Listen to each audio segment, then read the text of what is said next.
Hi everybody, my name is Kevin Glaspy. I'm the head track and field coach at Covina High School in California. I've been the head track coach there for 26 years. Today I'm going to be talking to you about our off-season track and field program designed to work with our newbies out for track and field. Much of our youngsters that have not participated in track and field at all, or they haven't been in the weight room at all. So what we would like to do is we like to show them a lot of beginner movements to get them ready for the complex lifts and drills and weight room activities that we're going to be showing them later on as they grow and mature, as they get ready for the track season. Our beginners will be focusing on their lower body with lifts concentrating on that area. They're designed for inexperienced athletes, unfamiliar with the weight room, typically our late bloomers.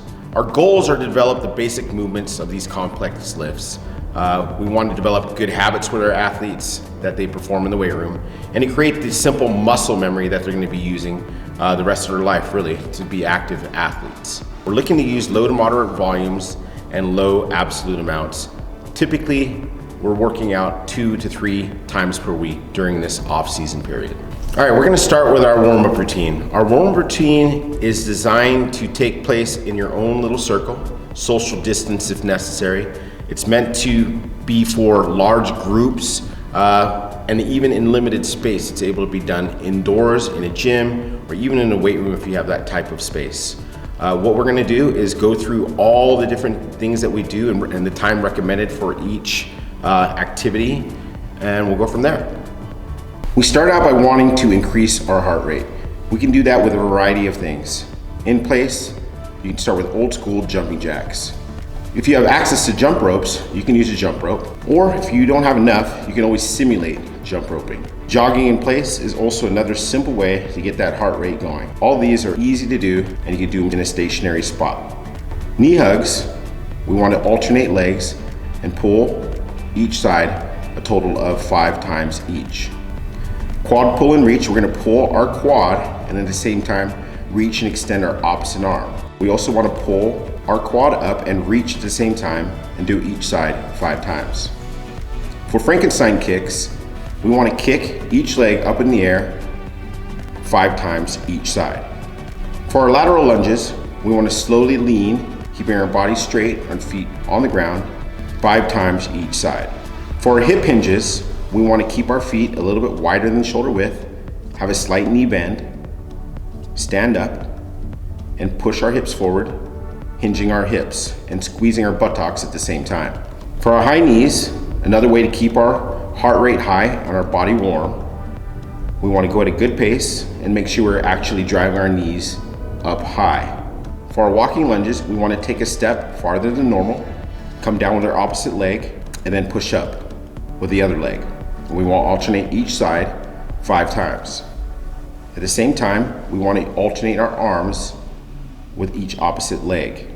For our air squats, we're going to do these with body weight, and we're simply going to slowly go down to a full squat position and come up repeatedly while keeping the weight on your back heel. For our jump squats, we're going to incorporate some explosive movements in our warm-up, much like the air squats, but we're going to explode up and have our feet leave contact with the ground. Again, we're looking at lifts for our beginner athletes in the off season. Many of these kids have not been in the weight room at all. They're usually freshmen and or sophomores, and it's your first time bringing them into the weight room. We don't want to overwhelm them with complex lifts. We want to create those good habits, good technique, good form, build that muscle memory and get them some confidence in the weight room so that they can grow and mature and be ready for more complex things down the road. We're going to start with split squats. There's a couple ways we're going to show you to do it. The easiest way to start the split squats is basically to get into the lunge position and have our kids go down repeatedly in the split squat. They'll alternate legs, and we want to do 2 sets, 8 reps each. As our athletes become a little bit more advanced, we can change it to Bulgarian split squats, or for our kids that are mixed in there and they're ready for something a little bit more difficult. We'll have some dumbbells to add some weight. We'll put our back foot on the bench and they'll do their Bulgarian split squats this way. Same thing, good form, having their back foot up on the bench, and we're coming down and feeling our right quad being worked. 2 sets, 8 reps.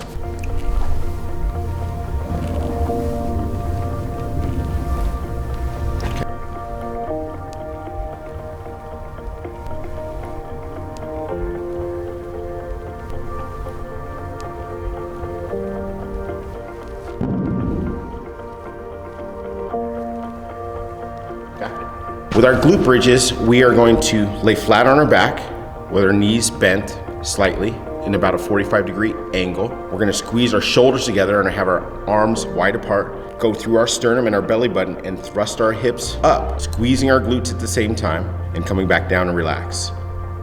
Much like we did in our warm-up, we did some standing lunges. This time we're gonna do them actually for our weightlifting activity, and we're gonna do dumbbell lunges. Anything from body weight to picking up weight, depending on your athlete's strength, comfort level, and abilities, is going to work. Dumbbell lunges are great for your quadriceps and also for beginners. It's basically a giant step forward, and it can be done without weights, but it can be done with weights as well. The dumbbells provides additional work for your leg muscles and your buttocks. Lunges with weights require good balance, so we want to make sure our athletes are staying upright and not falling side to side. With the dumbbell lunges, we want to do 3 sets, 6 times each leg. Sumo squats are another beginner's lift that can be done with limited equipment. Grab the dumbbell, stand with your feet wider than the hip, turn your feet out, and externally rotate your hips at the same time. And with your hands clasped at your chest, push your hips back and you squat down, holding the dumbbell. Box step-ups are similar to the lunges. The athlete has to use one leg to elevate themselves and keep balance. The greater the demand on both strength and flexibility is what we're trying to bring to this individual leg workout. The step-up can provide a challenge to all athletes. Weights are not necessary, but you can definitely use them. For good mornings, stand with your feet hip-width apart and place your fingertips gently behind your ears or on the bar, evenly. Keeping your back flat and core braced, push your hips back, lowering your torso until it's nearly parallel to the floor. Pause and return to the starting position, repeating this exercise 3 sets at 6 times each. Good one, lateral movements are often neglected. If you have any kind of access to these bands, they're inexpensive and they're perfect for your circuit. For the lateral bands, begin by standing and placing the band right below your knees or right above your knees. Begin standing with feet directly underneath your hips and squat about halfway down. Take a 6 to 8 inch sideways step. To fully activate the muscle, be sure to keep your feet on your heel and rather than your toes. Resist the pull of the exercise band as you bring your leg slowly side to side. Keep your butt low and your back straight. Repeat each side 20 times. Another activity that we do are calf raises. These are very easy to do. We can simply do them without any weight at all. And we're simply going to stand on our toes and extend our calves. We want to do this 3 times at 10 reps each. For our more advanced athletes and kids that are capable of, we'd like to add some weight to them. They can grab some dumbbells and do the same motion. Next, we're going to be doing some single leg jumps. I have right here 3 varying heights that our athletes can use. Everybody's different and everybody's at a different level of athleticism and strength. So you have to be prepared to have all 3 levels ready for each athlete.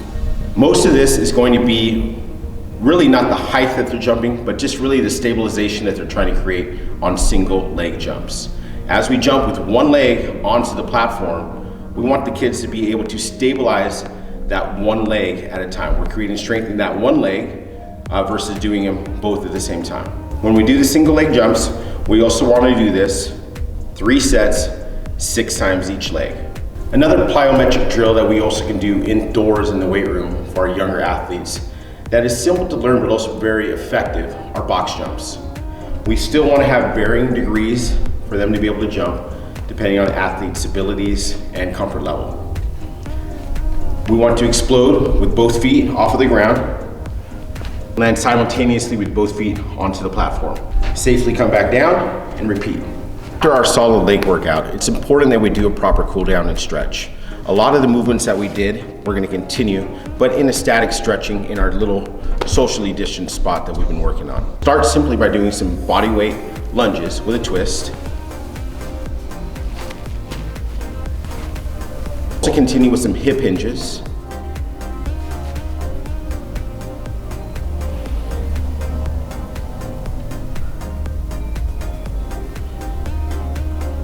Some other static stretches that also are going to help us out.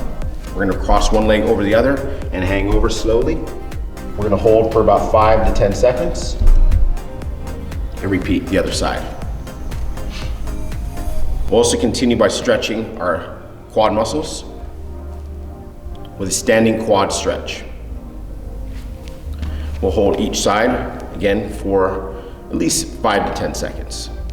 We also want to stretch out our calf muscles as well.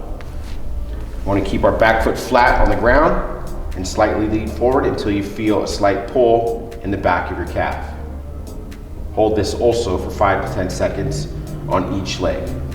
We want to keep the back foot flat on the ground. So transfer over to Marilyn Monroe's. We want to put our leg over our knee and push with our elbow and create that pressure with the leg and the elbow. Another stretch that works great is a yoga pose, and that's called child's pose. We want to outstretch our arms, reach, and also have our buttocks reaching towards our heels. Another stretch on the ground would be our kneeling quad stretch. We want to kneel with one leg on the ground and pull up our opposite quad. One more stretch we can perform is a single leg hamstring stretch. One leg is extended and the other is tucked on the inside of your outstretched knee.